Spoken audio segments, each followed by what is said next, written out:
સાથે આગળ વધીએ અને ટીસીએસના પરિણામો આજે આવ્યા છે અને ટીસીએસના પરિણામો આજે નબળા રહેતા સ્ટોકની અંદર પણ ઘટાડા તરફી કારોબાર જોવા મળ્યો છે. પરિણામોની હાઇલાઇટ સાથે સહયોગી ચારની શુક્લા આપણી સાથે જોડાયા છે. જી ચારની જણાવો, શું ખાસ રહ્યું ટીસીએસના પરિણામોમાં? જી, સૌથી પહેલાં તો શરૂઆત કરીએ જે Q1 FY26 નંબર્સ ટીસીએસ બતાવી રહ્યું છે અને અર્નિંગ સિઝનની શરૂઆત થઈ છે. સીસી આવક ગ્રોથ 1.4%નો ઘટાડો હતો, એટલે ઘટાડાનું એક અનુમાન હતું.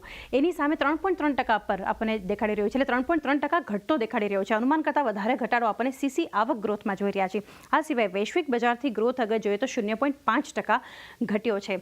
આ રીતના એક આ નંબર્સ આવી રહ્યા છે. સાથે હવે આ નંબર્સ બાદ મેનેજમેન્ટની શું કમેન્ટ્રી છે, તો BSNLની ડીલમાં નરમાશને કારણે આવક 2.8% જેટલી ઘટતી આપણને દેખાડી રહી છે અને સાથે ક્લાયન્ટ નિર્ણયમાં મોડું થઈ રહ્યું છે, ડિલે થઈ રહ્યું છે. એને કારણે શું છે કે ડીલ પર અસર થઈ રહી છે અને ડીલ્સ જે છે એ પાછળ ઠેલવાઈ રહી છે. એમાં પણ એક ડિલે થતું બતાવી રહ્યું છે કારણ કે ક્લાયન્ટ નિર્ણય થોડા મોડા લે છે. સાથે જોઈએ તો ત્રિમાસિક આધાર પર એબિટ માર્જિન્સ જે છે એ 24.2%થી વધી 24.5% જે છે એ પર રહેતા આપણને દેખાડી રહ્યા છે. અને સાથે જોઈએ Q1 FY26માં તો પરિણામ ડીલ વિન પર નજર કરી લઈએ તો Q3 $10.2 બિલિયન જે છે એના પર આપણને રહેતી દેખાડી રહી હતી Q3 FY25માં. અને એની સાથે જોઈએ Q4 FY25માં નજર કરીએ તો એ વધી છે 12.2%. એટલે તમે જે ગ્રાફ જોઈ રહ્યા છો Q1 FY25, Q2, Q3 અને Q4માં વધી છે, પરંતુ જ્યારે Q1 FY26 આવી રહ્યું છે ત્યારે આપણે જોયું કે અહીંયા એક ઘટાડો છે $9.4 બિલિયન પર જોઈ રહ્યા છે. એટલે એક શાર્પ ડિક્લાઇન જે તમને એક બારમાં તમને એક નોટિસ થઈ રહ્યો છે. હવે આમાં મેનેજમેન્ટની શું કમેન્ટ્રી આવી રહી છે? FY26માં વૈશ્વિક આવક FY25 કરતાં સારી રહેવાનો એમને એક વિશ્વાસ જે છે આવનારા સમય માટે ખાસ કરીને મેનેજમેન્ટ જે છે તેઓ દર્શાવી રહ્યા છે પોતાની કમેન્ટ્રીમાં.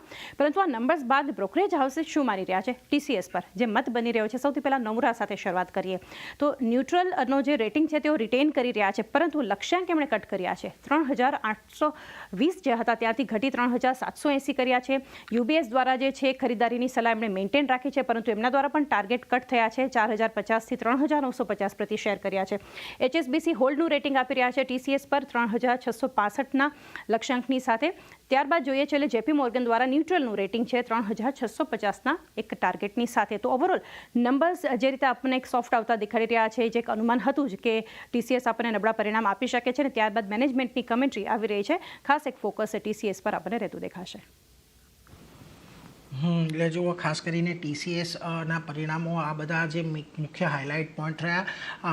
આભાર ચાંદની અમારી સાથે જોડાઈને સમગ્ર વિગત આપવા માટે. તો આ બધા કારણોને